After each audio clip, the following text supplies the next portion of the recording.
Photographier la misère pour changer le monde. La société se transforme profondément. L'industrie se développe à un rythme effréné. Les villes grandissent, les fortunes se bâtissent. Mais cette modernisation se fait souvent au détriment de la classe ouvrière et des plus pauvres. La photographie reste encore coûteuse et difficile à pratiquer. La plupart des photographes recherchent donc des sujets susceptibles de leur rapporter de l'argent. Portraits, scènes mondaines ou paysages pittoresques. Pourtant, quelques-uns vont utiliser la photographie dans un tout autre but, dénoncer les injustices sociales. Bonjour et bienvenue sur ma chaîne. Restez avec moi, nous allons remonter le temps. Les pauvres et la majorité des ouvriers vivent dans des quartiers insalubres qui intéressent peu les photographes de l'époque. Ceux-ci préfèrent généralement rester à distance de cette réalité. Malheureusement, le nombre de personnes vivant dans la pauvreté augmente rapidement. Avec l'exode rural et l'immigration massive vers les grandes villes industrielles, les quartiers défavorisés s'étendent à vue d'œil. Des réformateurs sociaux cherchent alors des moyens d'alerter l'opinion publique et d'obtenir des changements dans les politiques gouvernementales. Mais pour agir, il faut convaincre ceux qui détiennent le pouvoir et l'argent. Et ceux-ci ignorent souvent cette majorité silencieuse qui lutte quotidiennement pour survivre. Dans le même temps, une innovation technique va révolutionner la diffusion des images. La simili-gravure. Pour la première fois, des journaux peuvent reproduire des photographies directement dans leurs pages à grande échelle. Au départ, cette technique sert surtout à illustrer les événements mondains des personnalités célèbres. Mais elle va bientôt permettre de montrer au monde, au grand public, des réalités jusque-là invisibles. C'est dans ce contexte qu'apparaît Jacob Riis. Contrairement à ce que l'on croit aujourd'hui, Riis n'est pas le premier à photographier les pauvres, mais il sera l'un des premiers à utiliser systématiquement la photographie comme un outil de réforme sociale. Né au Danemark, il immigre à New York en 1870. À son arrivée, il connaît lui-même la misère. Il enchaîne les petits boulots, dort parfois dans des refuges et subit de nombreuses humiliations. Il lui faudra plusieurs années pour sortir de cette situation. Ironie du sort, son travail de journaliste le ramène ensuite dans ces quartiers délabrés qu'il avait tant espéré quitter. Chargé de suivre les enquêtes de police, il découvre à nouveau les taudis de New York. Il y observe les conditions de vie effroyables. Dans certains immeubles, plus d'1 millier de personnes s'entassent dans seulement 132 chambres. Certaines pièces accueillent jusqu'à 20 locataires, partageant que 2 lits. Les logements sont sombres, humides, mal ventilés, souvent infestés de maladies. Profondément marqué par ce qu'il voit, Riis décide d'agir. Il lance une campagne journalistique afin d'attirer l'attention du public sur ces conditions de vie inhumaines. Pour renforcer ses articles, il se tourne vers la photographie. Mais un problème se pose. Jacob Riis n'est pas photographe. Il fait donc appel à 2 assistants, Richard Olowens et Henri G. Piffard, qui l'accompagnent dans ses expéditions nocturnes. Photographier ces lieux est extrêmement difficile. Nous sommes très loin des performances de nos appareils numériques actuels. Les plaques photographiques sont peu sensibles à la lumière et les temps de pause restent longs. Dans les ruelles sombres, les caves ou les logements surpeuplés, il est presque impossible d'obtenir une image correcte. C'est alors que Riis découvre une invention récente mise au point par les chimistes allemands Adolf Mieth, Johannes Geidig, le flash à poudre. Je vous en ai déjà parlé avec Nadar, lorsqu'il photographiait les catacombes et les égouts de Paris. Le procédé consiste à enflammer un mélange de magnésium, de chlorate de potassium et de sulfure d'antimoine. L'éclair produit est extrêmement puissant, mais également dangereux. La détonation est impressionnante. La fumée est épaisse et les risques d'incendie bien réels. Pour déclencher cette poudre, on utilise souvent un dispositif qui ressemble à un pistolet. Plus tard, des plateaux de combustion plus sûrs remplaceront ce système rudimentaire. Grâce à cette technique, Riis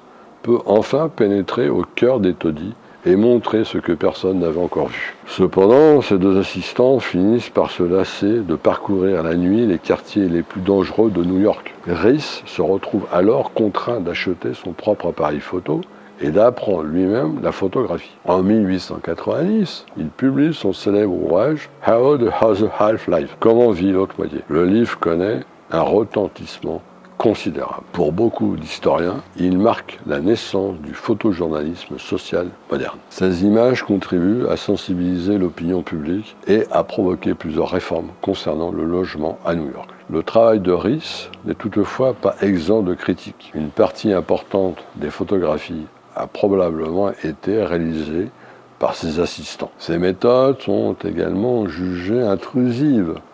Il surgit souvent de nuit dans les logements avec son flash aveuglant, sans demander l'autorisation des habitants. Enfin, certains de ses écrits contiennent des préjugés envers certaines communautés immigrées, ce qui lui sera reproché par les historiens contemporains. Un autre photographe va marquer cette période, mais dans un style très différent. Là où Riis cherche surtout à dénoncer, cet homme cherche avant tout à comprendre et à témoigner avec empathie. Je parle de Lewis Wake Hine, plus connu sous le nom de Lewis Hine.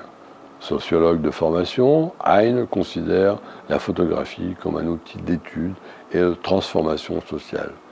Il s'intéresse particulièrement aux immigrés arrivant à Ellis Island, la porte d'entrée des États-Unis, pour des millions de personnes venues d'Europe. Ces portraits frappent par leur humanité et leur dignité. Ce travail attire l'attention du National Child Labor Committee, une organisation qui lutte contre le travail des enfants. Hine est alors engagé pour documenter cette réalité. Entre 1908 et 1918, il réalise près de 5000 photographies consacrées au travail des enfants. Pour accéder aux usines, aux filatures ou aux mines, il agit souvent sous de fausses identités. Il se fait passer pour vendeur, inspecteur, représentant commercial ou encore photographe industriel. À chaque photographie, il ajoute des notes précises. Nom de l'enfant, âge, durée du travail, salaire et conditions de vie. Ces informations donnent une force considérable à ces images. L'une de ces photographies les plus connues montre de jeunes garçons roulant des cigares dans une manufacture de Tampa en Floride en 1910. La plupart n'ont pas 14 ans. Certains fument déjà des cigares qu'ils fabriquent. Une autre image emblématique représente une jeune fileuse dans une usine textile d'Augusta en Géorgie.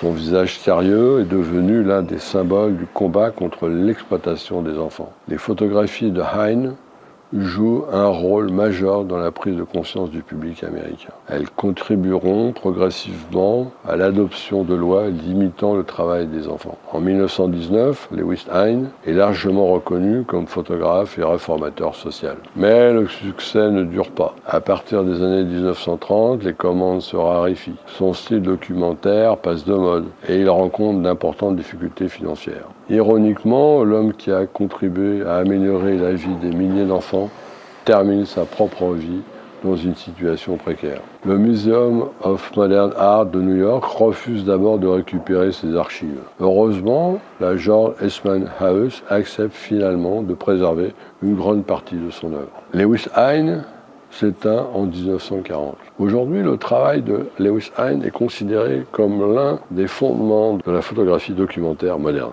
Grâce à Jacob Riis et à Lewis Hine, la photographie cesse progressivement d'être seulement un moyen de représentation ou de divertissement. Elle devient également un outil d'enquête, un moyen de dénoncer les injustices et parfois même un instrument capable d'influencer les décisions politiques. Pour la première fois, des photographies contribuent directement à des réformes sociales d'envergure. Et c'est sans doute l'une des plus grandes révolutions de l'histoire de la photographie. Mais leur héritage ne s'arrête pas là. Les générations suivantes vont reprendre cette idée selon laquelle la photographie peut témoigner de la réalité et donner une voix à ceux qui n'en entendent jamais. Quelques décennies plus tard, pendant la Grande Dépression des années 1930, des photographes comme Dorothy Lange, Walker Evans ou encore Ben Shah parcourront les États-Unis pour documenter la pauvreté, le chômage et les conséquences de la crise économique. Leurs images deviendront à leur tour des symboles